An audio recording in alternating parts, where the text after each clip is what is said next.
everybody, Chef Yoda the dog here, and it's time for the Monday meal. Today's Monday meal is crock pot, pork, chops, and potatoes that are ranch flavored. So exciting.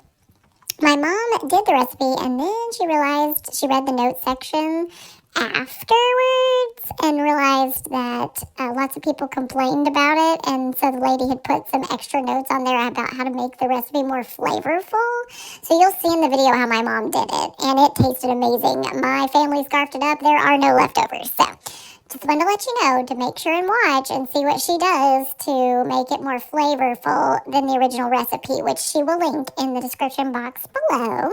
And if you like this video, please give us a thumbs up. And if you haven't done so already, please subscribe to our channel. We would really appreciate it. Chef Yoda the dog out. Hey everyone, as Yoda said, we are making crock pot ranch pork chops and potatoes. So this is real exciting. I'm very excited to try it. I had to get a new crock pot because my other one died.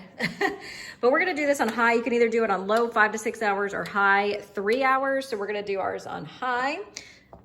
And so we've got a 3-pound bag of red potatoes, quartered, but I kind of chopped them up a little finer just to make sure they cook.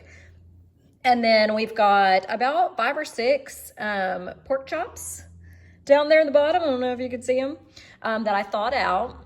And then we've got this ranch dressing mix, and let me tell you what's in that. And then some cubed butter. See the cubed butter? Over the top. So the butter is 2 tablespoons cubed and placed over the top after you put the pork chops in, chop up the potatoes, put those in there, and then you pour this dressing mix over it and toss it to combine before putting on the butter cubes. So we're gonna leave that in there on high for 3 hours, but the mix that I poured over it is a 1/2 cup olive oil.